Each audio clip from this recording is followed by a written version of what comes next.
Good evening and welcome to this week's episode of Word Sandwich. I had to think about the title of the show. What show am I doing? My name is Sergio Barrera. I am the Sexy Potato, and I am your host for this evening, alongside the always wonderful Nurse Hot Stuff, Susan Chisholm. Hello. The executive producer of this whole mess. How are you? I'm doing all right. How about the background? How about the background? Are you able to see the background? Oh, I like wow. that. Listen, it's been a day. Okay. How about this one? What about that one? Ooh, that's nice. I like that one. Yeah. And then there's this one. Oh, wow. You hate snowmen. Okay, cool. Ooh, that's cool. There you go. I was waiting for the music to finish, and I was noticing that they had a whole entire package of backgrounds for the holiday. So there you go. We may just switch things up while we're talking. Just kind of keep rotating through these and annoying people left and right. And I don't think it would annoy anybody. No. Nah. I mean, because this is our normal background, and that's cool. But then there's this. So, but yeah. Anyway, so here we are. I'm gonna zoom. Awkward start to the beginning of the show. No, so we've been off a couple of weeks because of life and other things, which has kind of been the history of this show. Yeah. We appear when we can. And I don't think that's going to change in 2026 as I attempt to lower my camera just a tad. But yeah, so this will be our final episode of 2025. And so I have creatively titled it Goodbye 2025. So 2025. So yeah, it's been a fun year. Mm-hmm. It's been an interesting year. Like things that I mean, yeah, it's just like the way that things ended so far, or how they're about to end in 2025. Yeah. Nothing like that anywhere. Nothing. Very little on the horizon. Very little of that stuff was on the horizon at this time in 2024. For me, at least. Like what? Like what? I'm curious. Well, I mean, a few things. Like, I started going to church. Oh, yeah, you did. That's a new thing. Cool. I had surgery last week. Yeah. I didn't even know that was a thing last week. I didn't know if you wanted to talk about that, but I didn't know that was even that procedure even existed before like June or July of this year. So I need it to zoom in, and it's not zooming in. Is it too early to tell whether or not it's working, or like it's working? I don't know if you want to talk about it because you brought it up, but I mean, yeah. That can be after, we can keep talking about what we're doing here. Well, no, I mean, we're here. This is just sort of random, I've got some stuff planned, but don't worry. Like, what did you, here, I'll help. So what was it you had done, Susan? I had the Reed procedure, which is the implantation of a neurostimulator. Mm-hmm. And it has leads in your melon, under your skin and your head. And when I turn it on, it sends little electrical pulses through and essentially prevents migraines, or treats the migraine as it's happening. But at the same time, if I like turn it on and go to bed, that's helping to reprogram the neurons in my brain. Oh, wow. I didn't know that until earlier today. I was going to say, I don't remember us talking about that. Nope. So Wednesday of last week, that's what that's why we weren't here last week. It's my fault. I was in Dallas, the procedure. There's only one clinic, one doctor that does it in the nation. So Dr. Kelly Will works with Dr. Reed, and together they work the whole thing. So I have a battery generator type of situation right here. I mean, it's a very small little, like, you can't even see the bandage probably. light. You can kind of see it. So I have that, and I have a couple of incisions. I have one like on my shoulder, I have two in the side of my head, and I have one in the back of my neck. You kind of see, and if you look at a certain angle, you can see the thing under my skin, and it's a little weird, but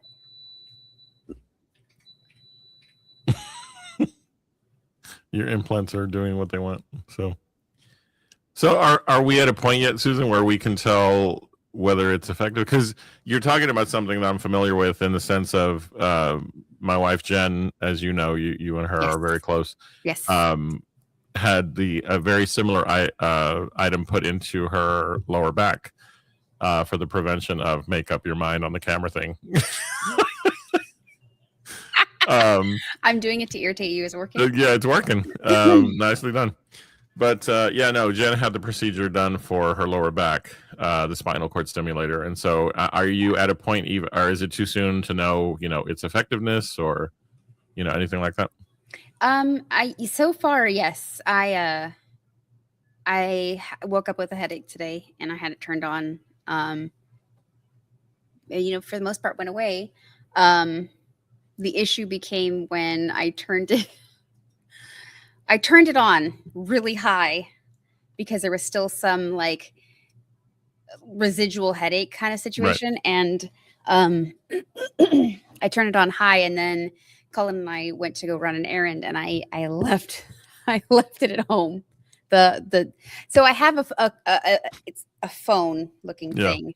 Your hand motions are what? I don't think you realize your hand motions are creating your camera zoom. Oh. But go ahead. I'm sorry. Is it messing? Is it doing? Sorry. You're very expressive. So very close up. I clicked close up, and that's what it did. Okay. Anyway, we're leaving that. So, turning off hand tracking. She's basically showing off, ladies and gentlemen. No, I'm not. She has an amazing camera that I have not. I have one myself, but I haven't installed it. But yes, we love your camera. I promise that's not. It's not a thing. I completely lost my train of. It's a good thing we're not doing a drinking game where every time you zoom in, we have to drink. I'm not doing anything. While we figure that out, I want to make sure we say hello to our friend Angie, who is in the chat. Thank you so much for joining us, Angie. And I understand there's a birthday that we're celebrating. So happy birthday. It is happy birthday. Happy birthday, Angie. I'm gonna yes. So anyway, I woke up with a headache. I turned it on, and it was great. Kind of got rid of for the most part. And I didn't do anything. So it's not on constantly? No. I have control over it. Stop it. Apparently not. Are you talking about my... No, I was talking about your implant, yes. The battery? Hello? Oh my gosh. So fucking good. Off to a roaring start. You're making me think I need to return that camera. No, I think I must have pushed a button or something. I don't know what's happening. Anyway. Already our best show. Our guest star, OBS bot camera. So I turned it on full blast essentially, and then I left it on. Yeah. And Cullen and I went to run an errand, and it took a little bit longer than we were expecting. And by the end of it, I'm like, because all the muscles are tensing in my forehead. So I was like a little bit of a tension headache, but it's gone now. Yeah. Well, I hope that I hope that you continue to see success with it, because I imagine if it's like Jen's, then you have sort of, various settings that you can sort of move between. And then over time, you'll have someone who works with you to like make adjustments. Yes, actually, I have already worked with her a few times. And her name is Cher. She's amazing. She was able to answer a question for me that I had. I mean, the surgery was last week. Yeah. And she was still able to answer a question for me that I was like, oh, this is a really weird thing. Anyway, I don't talk about it. But I had, and so yeah, it's been a really great procedure, so a really great thing for me so far. But back to the original point of all of this before my camera got possessed and everything. I didn't even know that was a thing that existed. Yeah, the implant. I've been suffering from migraines since I was 16. So, well, I'm glad that they were able to get this approved for you, and we'll hope that it continues to help out. So, thank you. I guess for myself, the year was kind of. I mean, a lot went on.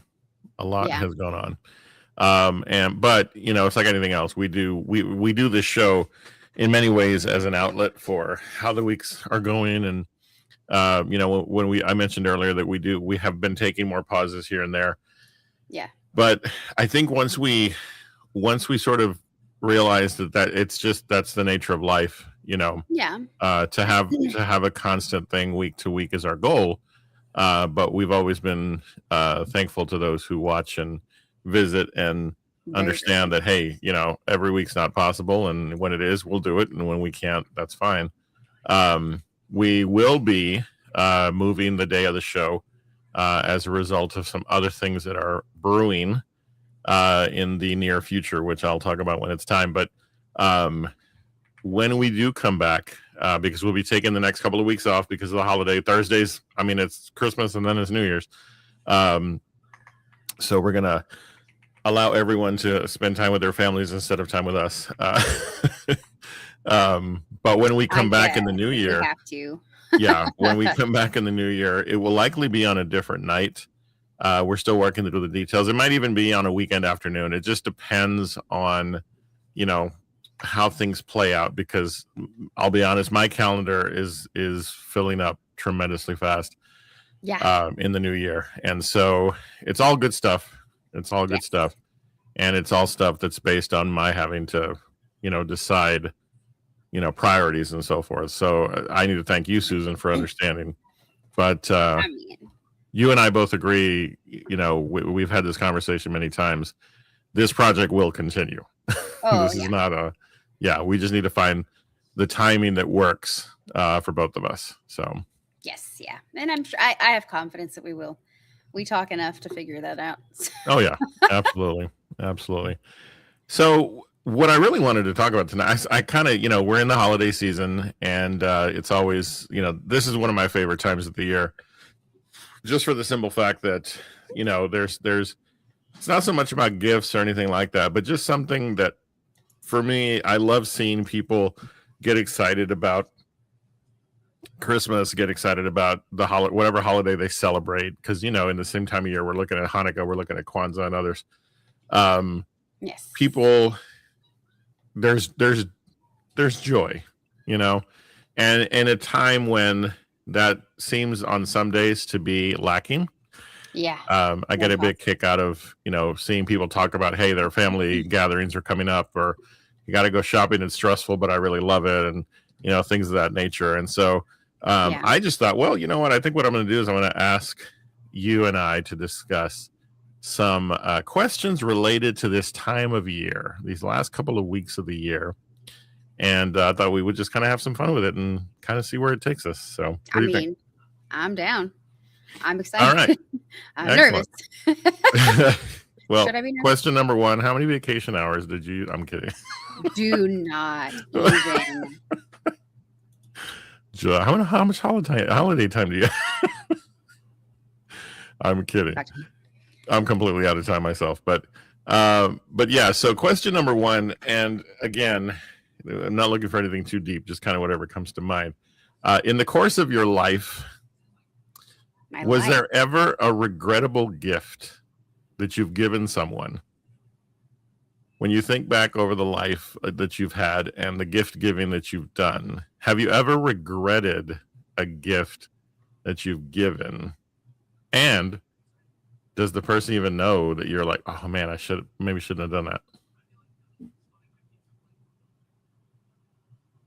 I have to think a little bit on that one. I can't remember anything off the top of my head.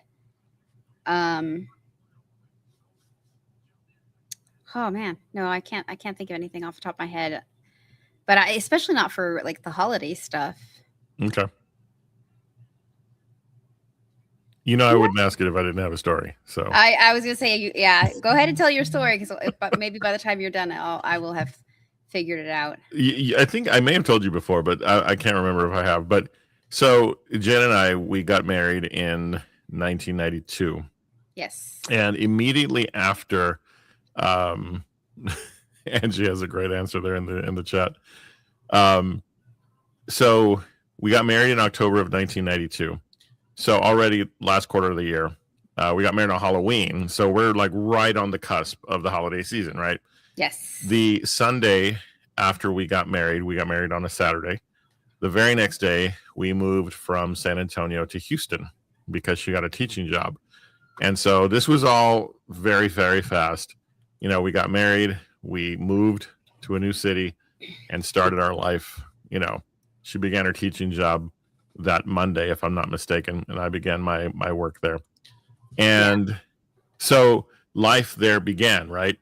Yeah. And it's that glow of, you know, being newlyweds. And, you know, even though Jen and I were not traditional in the sense of like we'd known each other for many, many years. We finally started dating in May of 92, married by that October. Nothing was typical about our path to getting married. So, of course, nothing was going to be typical when it came to our first Christmas, our holiday season as husband and wife. So we had to go through all these different arrangements of, well, you know, we only have one car. How are we going to get home? What are we going to do? You know, we got to get back to San Antonio for family and this and that. I had to work. I was working for Walmart at the time. That's all I need to say for people to understand that there was probably not going to be something I was going to be able to, you know, get away from to come home for a few days. I forget how we got Jen home, but I know that she left me the car. And so there was some arrangement that was made that got her to San Antonio a few days before I came into town for the Christmas holiday. And so I was left for a couple of days to myself, with the responsibility still in my mind of I need to get Jen a Christmas gift. You know, I hadn't, you know, I was sort of last minute, which is kind of tends to be my way even now.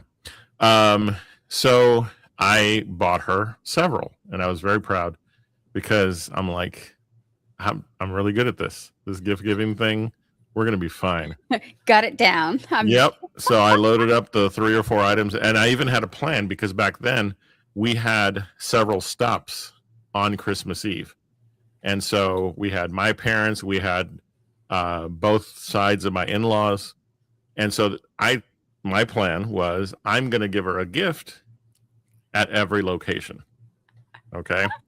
Oh, goodness. Great plan, right? And so I finally, on Christmas Eve in the late afternoon, we closed the store and off I went on the road from Houston to San Antonio to get home, you know, in time for the evenings, late evenings, Christmas celebration.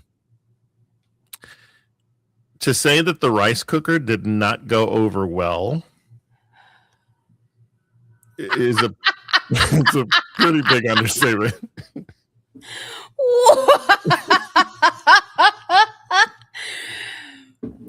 What? Yeah. Now remember, there were 3 stops. And the rice cooker was the first one that got opened. And I knew that the other 2 stops were going to have additional kitchen appliances. And so this many 33 years later, I'm still getting teased about the first year's Christmas gifts. So as you should. So that was sort of the catalyst behind the first question of like, have you ever given a regrettable gift? See, I've been thinking this whole time, and I can't. Yeah. Angie shared that she paid for a year of a gym membership that was never used. So I get that. So, but yeah. So, and I wonder, you know, if people ever, you know, I'm sure people go through that. You know, they bought somebody a gift, and you know, maybe it was well. I mean, I'll stand by the notion that all of my gifts were well intended. I really thought I was being helpful. You know, of course, Jen teases me to this day. She's like, "You just wanted a rice cooker," and I'm like, maybe You're not wrong. subconsciously, I don't know. I mean, maybe, But yeah, you're not wrong. yeah, but you know, it's funny because I can't remember a single time when that rice cooker was used. And in my life, I've never myself used one. So my mama taught me how to make the rice, and so I don't know what I was thinking when I got the appliance. But yeah, so yeah, I got a series of appliances on our very first Christmas as a married couple. We'd only been married less than 2 months, so yay me. Nicely done. Nicely done. Yeah, no, I'm good at gift giving. Do you have a best gift? Like a gift that you remember very fondly, like, man, I really hit a home run when I gave the person that one? Does it have to be for Christmas? No. You can do whatever you want. So September is for Cullen and I is a classically great month. Yeah. October is a horrible month, mainly because we're broke all the time because we have 2 kids with birthdays in October. But September's great. So I am, and you can vouch for me, awful at keeping secrets. Oh, terrible, sure, yeah. Horrible, awful. So I spent the better part of the day, Cullen and I, every once in a while we would sit down and we just look at different cars and stuff and like kind of fantasize about having it because it's like, yeah, that we're never going to have it. Like if there was a long time, I think you and I had already started like hanging out and being friends and stuff like that. We only had one vehicle. Yeah. And we each had a motorcycle as well, but there was only one like vehicle. Mm-hmm. And so, we were again looking at stuff, just kind of piddling around. And Cullen told me when we first got married that his car that he's always wanted, like since the time he was in high school, was a Toyota Tacoma, which is the midsize pickup. Right.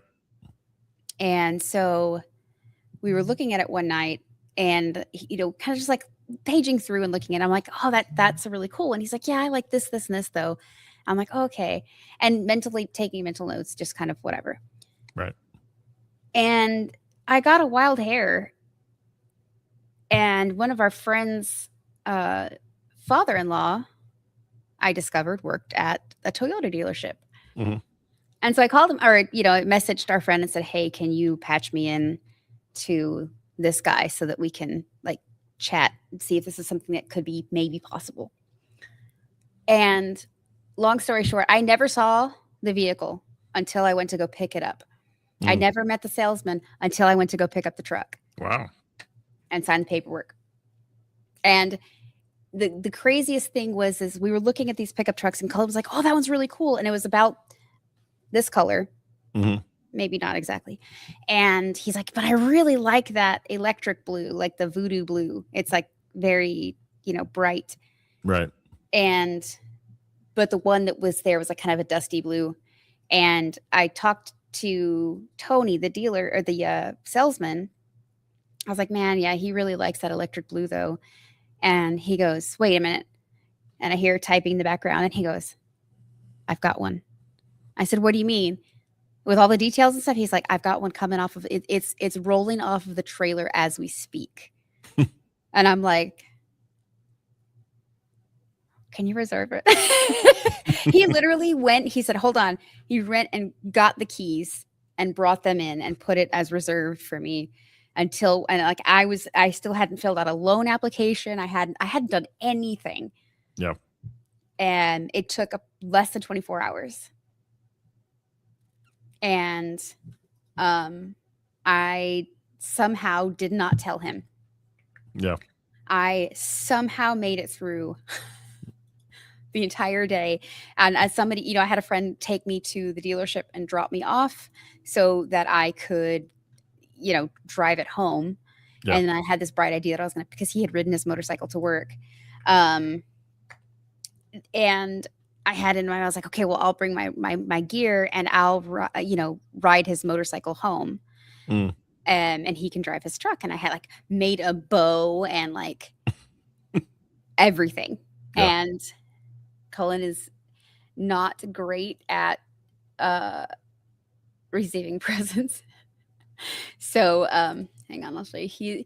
There's a picture of him being super awkward. He's like, I don't know what to do with my hands. But yeah, so It's a nice truck. I will say that. Yeah, it was. And that one. Oh, that's right. It's no longer, but yeah. It's no longer ours. It still exists. It's just not right, ours. right, of course. And I had started posting on Facebook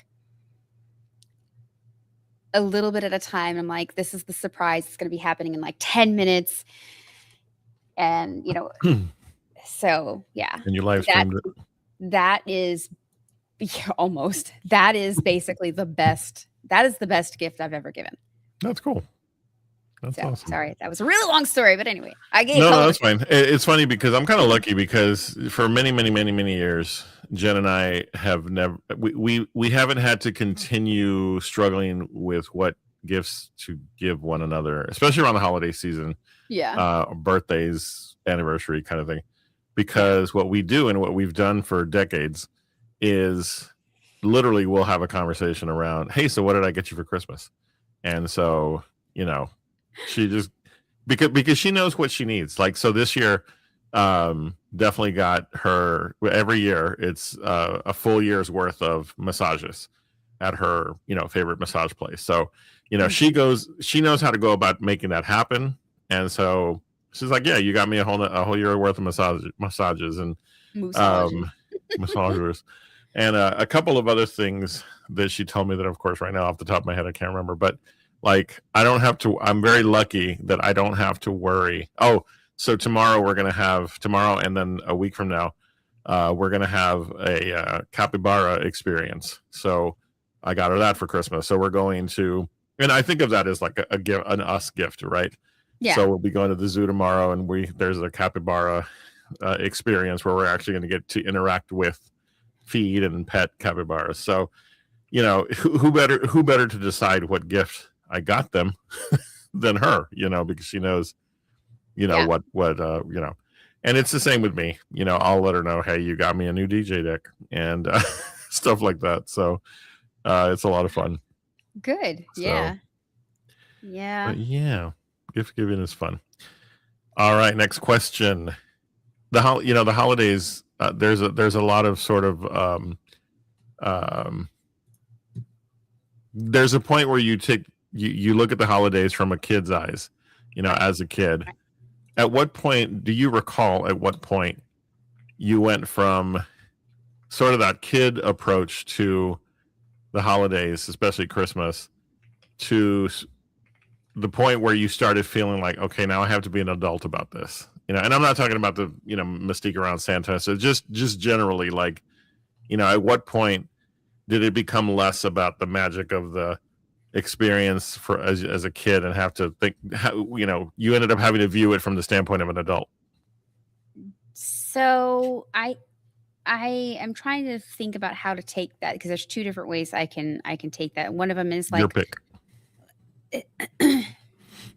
I feel like I never really lost the magic of Christmas. Okay. Because go on. Because we have always spoken to the kids and explained to the kids that Santa is not a person. He is an idea. And the idea is one of generosity, giving, like he is a concept. You know what I mean? Cool. And he is typically, like, people, you know, have pictured, you made him look like this, or, you know, this is how they picture him. So that's how he's typically depicted. Yeah. That's like his icon, you know? So that's that. I don't think that's, but you know, whenever I had to use my own money to buy a present for someone else. Sure. Okay. Yeah. That was probably it. And I can't recall exactly when that happened, but yeah. And even at when we you know, when the kids were old enough to, like, you know, you can get a 1-year-old a Christmas present. They're not going to remember it or Well, use sure. it. Yeah. So, when we finally had children that were understanding and cognizant of Christmas, and this is a present and it's for you, um, that's when I think the real big switch flipped. Yeah. Because then it was like, I don't need anything. I don't want anything. I Sure. just want to watch the joy happen. Yeah. I think that I reached that point of not really wanting. Excuse me. I reached that point of not needing or wanting anything many years ago. That's why when something cool happens or I get something cool from Jen, she's like, well, that's your Christmas gift. So, Fair. But I remember the year that actually, I'm going to reverse it, that reinforced the concept of the magic of Christmas. As a kid, in 1979, I was 9 years old. My father was in the hospital for the better part of that year because he had come down with tuberculosis. This was late 70s, and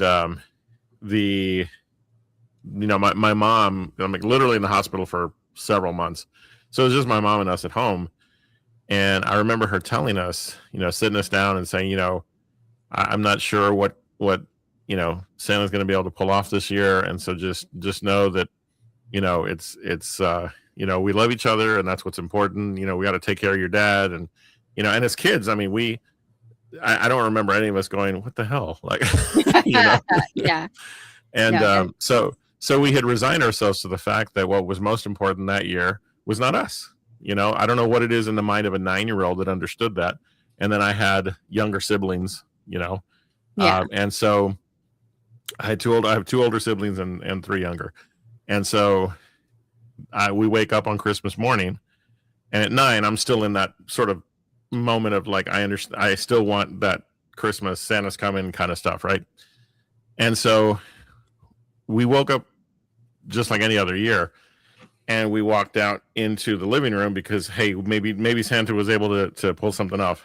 And I'll never forget our entire kitchen table, like dining room type table, was foiled, like silver foiled, and there were candy kisses like strewn all across it. And there was a tree, and there hadn't been a tree when we went to bed because we weren't able to get a tree that year.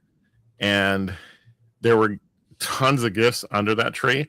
And I can remember very distinctly that all of the presents were wrapped, which was never a thing. We always saw the toys or whatever that were under the tree. Everything was wrapped and individually labeled to, who the recipient. And it would say to Sergio from Santa, right? And it was like, you talk about a flip on, the expectation. And it had a lot to do with family who, my cousin and others who came through for my mother. And that's why I think as an adult, I've never lost the magic, because kind of like what you're saying, I learned that year and, subsequently after that, what happened and who gave us what, it just reinforced for me the magic that, because in my head as a kid, I was like, oh, they helped Santa out. And so that was cool, and, but even as I grew older and I began to understand life and how things really are, I've never lost the magic, because like you said, for me, it's the heart and generosity of people. And the generosity doesn't even have to be tied to gift giving. The generosity is simply people who show love in certain ways during this time of year and this time of season, which we would hope would be done all year long, right? Yeah. And so I was really lucky that I've honestly have never lost the magic.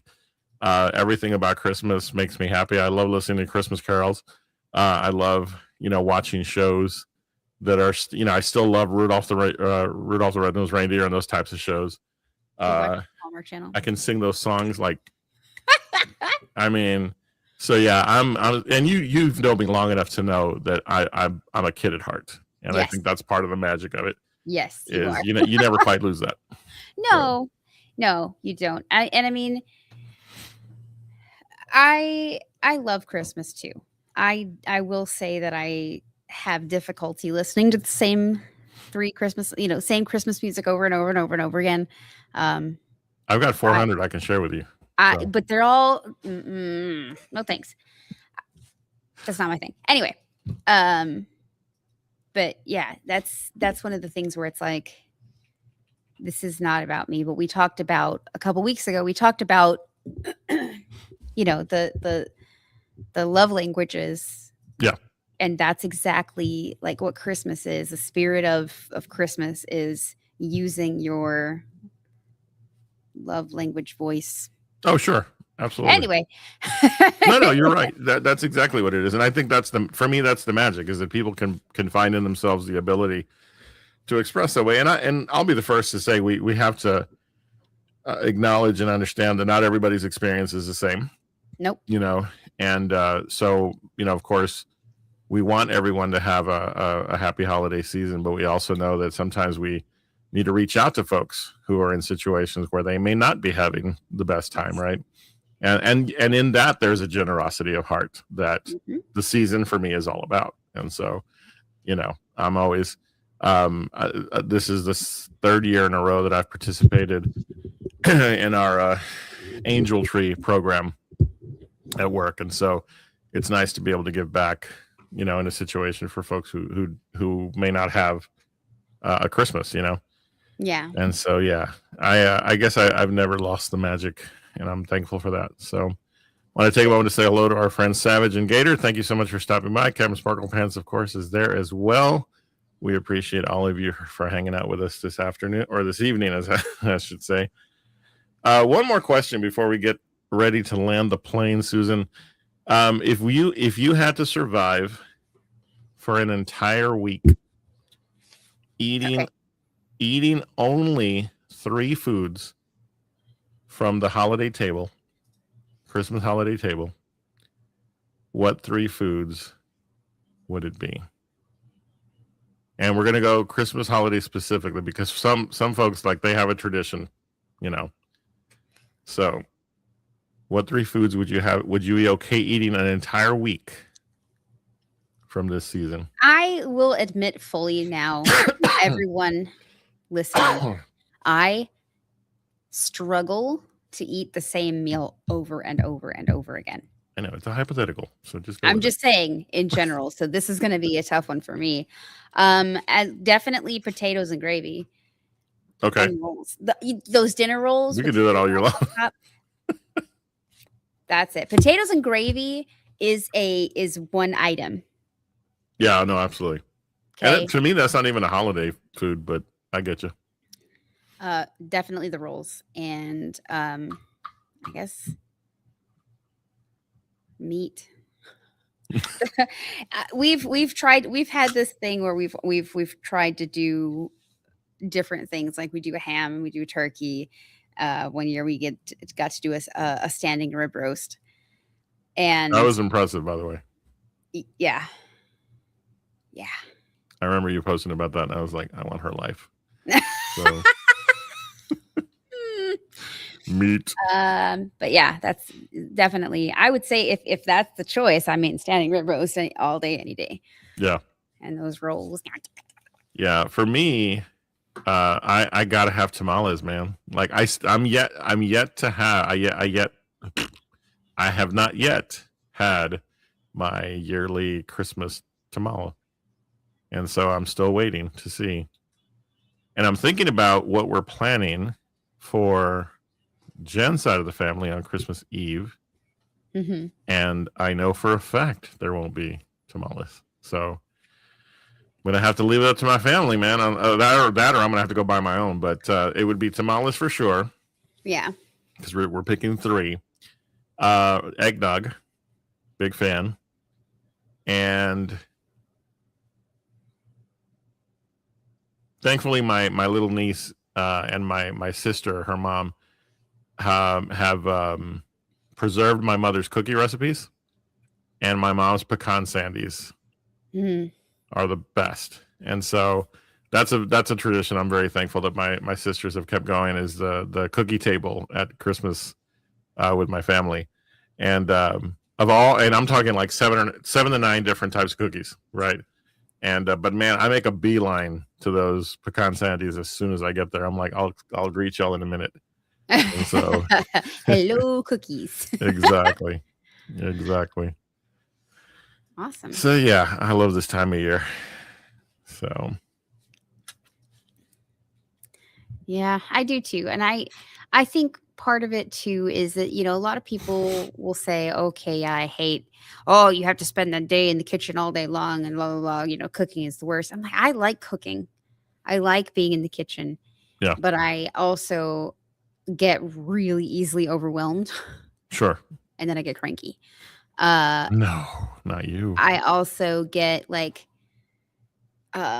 what's the right word? Like possessive of what's going on in the kitchen. I'm like, go away, don't touch that. Yeah. Oh, yeah. You can't do that. It's hard for me to relinquish control of. I'm the same way. A dish. I'm like, so I'll literally like get the recipe card, and I'll get the bowl. Yeah. Or I'm not the dish that's going to be cooked in. So like the baking, the foil baking dish or whatever. Yeah. I'll put the cans. Shut up. I'll put the ingredients, the canned ingredients, the recipe card, the mixing bowl, and everything that you need for that recipe in that tray. Oh, okay. And it's all set in places because it's like right now on my kitchen table, I have 2 grocery bags that has a recipe, one recipe in each. Sure. Yeah, no, I understand that. I do similar. I'm not very comfortable when I'm cooking with other people being in the kitchen. Oh, I know. I've gotten a little bit better over the last few months because Jen, like when I come home Monday night, because usually I'll make Sunday dinner and I'll make Monday dinner. But when I get home on Monday after work, I've learned to say yes when Jen offers, hey, do you want me to make the rice or do you want me to, cook the vegetables? And it's like, yeah, the right answer is yes, because I know that I need the help. And so I'm working on that. But yeah, so this is a cool little story. I imagine you know what that's about. Yep. That's awesome. Trolls in the best of ways. Of course. All right. Well, we are again at a point where we are going to be signing off for the year. We will be continuing in 2026 with Word Sand, which we've been podcasting now for a few years, you and I, Susan. Yes. And I'm looking forward to doing more. So for those of you who visit us regularly, thank you for doing so. We will be having some discussions over the next couple of weeks to decide what the future will look like in terms of what day we will be on, because my Thursdays are going to start to, not unfortunately, for good reason, they're going to end up being occupied. So we will decide how we will proceed. And it may be a moving day. Susan, you and I have talked about maybe not having a rigid schedule, instead appearing when we can. I love it.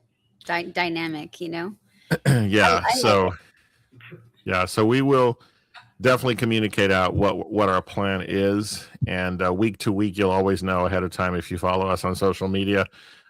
So with that, Susan, where can folks find you on the interwebs? Everywhere on the interwebs. You can go to x.com/nursehotstuff. That's me. Go to Instagram, nursehotstuff. You can go to kick.com/nursehotstuff. You can go to twitch.tv/nursehotstuff. And you can go to nursehotstuffdesigns.etsy.com for all your delicious hot salsa and spicy jams and jellies. Awesome. So make sure you look for us there. For myself, I'm on Instagram and TikTok, more Instagram than TikTok, at Sergio the Sexy Potato. I'm also on X, Twitter, whatever, at Sexy Potato Serge. If you follow me on Facebook, then of course I post when our shows are going to be. So be looking out for information on what the future will look like. And also, if you want to, I'm on Mixcloud. Mixcloud is a music app that folks who love to DJ music are on. And you can find me at the Sexy Potato on Mixcloud.com. I do weekly shows. 3 shows a week is typically the habit. And just want a quick little plug. If you are curious about Mixcloud and haven't visited me there yet, on the 27th, a week from this Saturday, I will be doing a 100 song marathon. So starting at noon Central, if you have ever been curious about what I'm talking about when I say follow me on Mixcloud, come on by for a bit. Check out the show. I'm going to be running through 100 songs on Mixcloud.com from the 60s, 70s, 80s, 90s, and early 2000s. My show is called Retro Vibes. So we go way back to listen to some great music. And I'll be playing 100 of my favorite songs on Mixcloud on the 27th of December. So swing on by for a little bit. I think Susan can vouch for it. We have a lot of fun. We do. We have, especially on the Dance Evolution song. Yeah. Segment show Episodes. at Saturdays at 7 p.m. Central. Usually we get down there and we just go.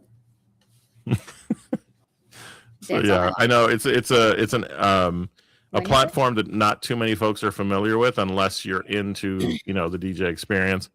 I do more radio DJ type stuff where there's a lot of talented people on Mixcloud who do like club DJing and so forth. So it's a nice eclectic mix of things going on there on Mixcloud. So it's an app I'm hoping to familiarize people with. So find me there, the Sexy Potato, Mixcloud.com. And I'll keep posting about my upcoming event and hope you'll swing by for a little bit and listen to some music with me. Absolutely. All right. Well, Susan, thank you so much for another fantastic year of shows. No matter when we do it or how often we do it, it's always a great time. And I really appreciate your partnership and all this.